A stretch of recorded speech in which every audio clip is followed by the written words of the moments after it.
Now we move on to graphing, and graphing can be done in several ways, and I know many of you might have already learned some shortcut methods for graphing in your past class, but let me focus you in on this in a different sort of way.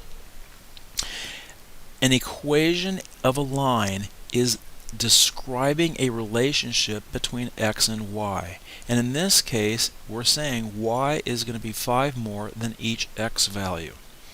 You first learned to start graphing using x, y charts, and you were told you could use any values of x's that you wanted, and 0, 1, and 2 were probably the easiest numbers to choose because the numbers were small, nice, and clean. So if I were to take each of these, and this rule says add 5 to my x values, 0 plus 5 is 5, 1 plus 5 is 6, 2 plus 5 is 7. And that then becomes 3 ordered pairs which can then be graphed. The first would be located at 0, 5, then we'd have 1, 6, and 2, 7, and these are points that are on a line, and therefore we can draw this line. Notice when I draw it that I put arrows on the end because that's saying this pattern continues. In this next problem, the rule is saying for each x value, change its sign, multiply by -1, and then add 2 to get to a y value. So I'm going to do the same thing using 0, 1, and 2. -0 is still 0, plus 2 is 2. When I substitute in 1, -1 plus 2 becomes 1, and when I substitute 2 in, this becomes -2 plus 2, which is 0. So we have 3 points, 0, 2, 1, 1, and 2, 0, and those 3 points, notice how they line up perfectly. If they don't, you know you have a problem. These 3 points are going to be on the equation of the line that we're graphing. Okay? The point where you cross the y-axis is known as the y-intercept, and the point where the graph crosses the x-axis is known as the x-intercept. The y-intercept always has x equal to 0, and the x-intercept always has y equal to 0. That is an important statement which we will be using in all of our future graphing. Let's do one more problem graphing using an xy chart. Again, I'm going to use the input values of 0, 1, and 2. And the rule here says take my x value, multiply by 2, and then add 1. So 0 multiplied by 2 is still 0, plus 1 is 1. 2 times 1 is 2, plus 1 is 3, and 2 times 2 is 4, plus 1 is 5.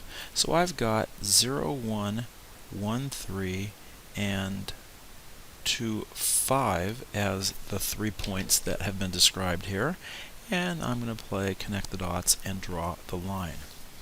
Now notice the last few graphs we've been drawing have all been of the form y equals. In this next problem, the graph is not in the form y equals. This is actually in standard form. And when your graph is in standard form, quite honestly, it's easier to graph using intercepts. 0 is the easiest number to substitute in, and so I say let's begin by letting x be 0. 4 times 0 is 0. That just leaves us with 3 times y is 12. 3 times 4 is 12.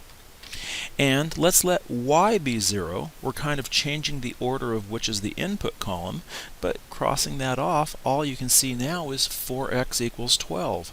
Well, 4 times 3 is 12, so we'd have 3, 0. And 0 is not a number you're going to make a mistake in, most likely, when you do your substitution.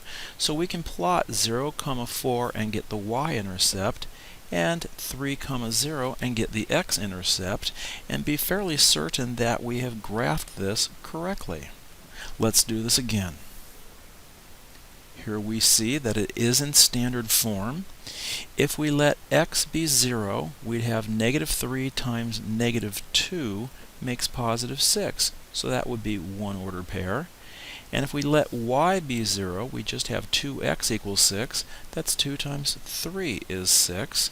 And there we have our x-intercept. So plot the y-intercept at 0, -2. plot the x-intercept at 3, 0. And notice I don't just call it the x-intercept at 3. I say 3, 0 because an x-intercept is a point and a y-intercept is a point, not just a number. And there we have the graph of this equation.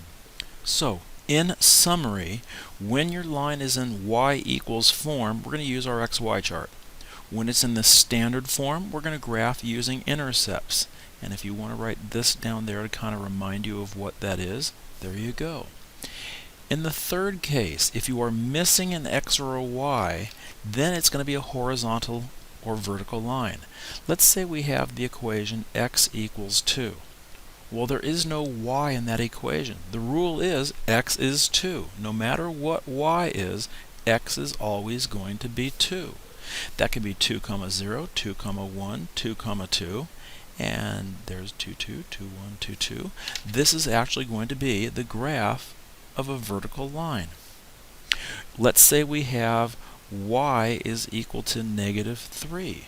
Well, here the rule says no matter what, y is -3. 0, -3, 1, -3, doesn't matter. There's a couple points on the line. This will be a horizontal line. So whenever you have a line of the form x equals, it's going to cross through the x-axis and be a vertical line. Whenever you have an equation of the form y equals, it's going to cross through the y-axis and be a horizontal line.